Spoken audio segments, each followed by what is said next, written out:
Good morning again, Scott here, known as Cantaloupe to some online, and I'm bringing another video to you on a subject that's interesting to me. It might be of interest to you or someone you know. And this is a brief exploration of the subtle ways in which employers dominate their employees. Loyalty is important, don't get me wrong. Commitment to service, commitment to uphold the image and the quality of your employer to their standards is important within the agreement of being an employee.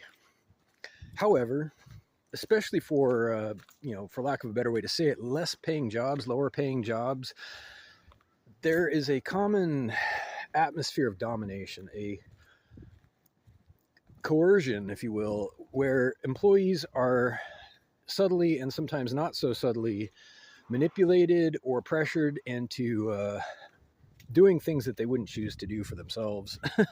And there's tons and tons of ways this is implemented in practice. And there are psychological tactics and methods that are pretty commonly known. There are even workshops on how to do this stuff, labeled as, train the trainer leadership workshops, where they actually just teach managers how to dominate people by misrepresenting certain things. So I'll get right into it. For example, and a lot of these things hide in plain view, right? So name tags, for example. Name tags. All right, so what is a name tag? Does it feel good when you put on a name tag? You go to work, they hand you a label that has your name. Okay, well, it's my name, but all of a sudden, every single person who approaches me has power over me. They've got leverage if by no other means than to report me to whoever. They have information about me, personal information. Your name is a personal data point, and it makes you vulnerable. It exposes you, and that's the point of it, right? That's the point. It makes the company seem approachable. It makes the company seem more personable if your personal data is out there. But you didn't actually sign up for that. You did not sign up to have your personal private life disclosed to company customers and clients. No, you did not, actually. So it's so common. This is what I'm saying. It's so common. People accept it as a given. It's just the way we do things. It's common so that it's okay. It's been normalized, right? But there's powerful leverage there, not just by customers, but other employees as well, especially for larger companies. If you have to wear a name tag, or if your personal data in other forms is on display, that should be your choosing. And it's a burden. Even if you're doing 100% of what you're supposed to do and you have nothing to worry about as far as impropriety on your part, it gives people the opportunity to abuse it, to abuse you and the situation, to possibly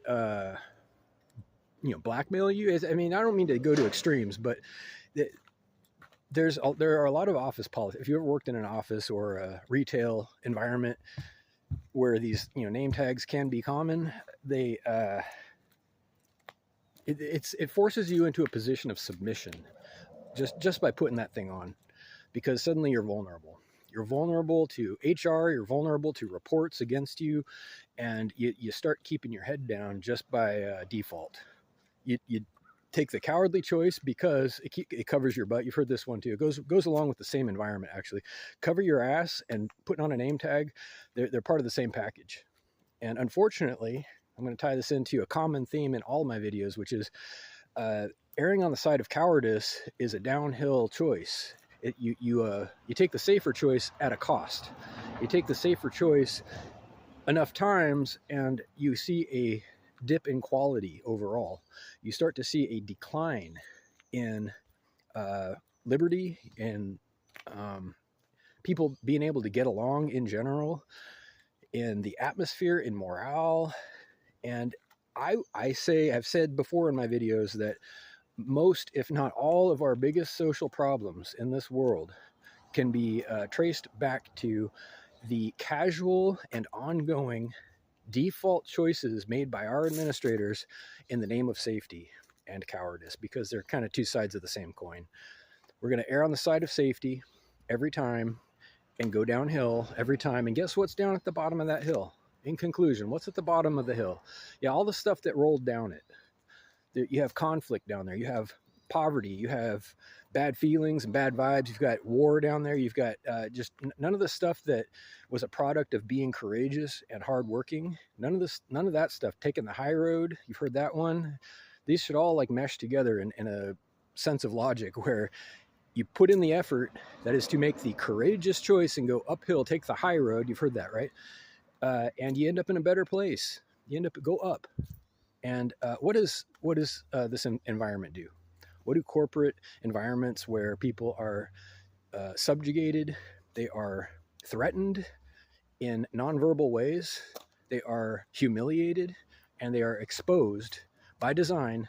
What does that do for everybody on a large enough scale? When you roll that out and make it common, make it casual and accepted, and you make a whole system based on this stuff where everybody's erring on the side of caution, you end up with what we have. It should explain a lot. Reach out with questions or comments to whitehotrobot@gmail.com.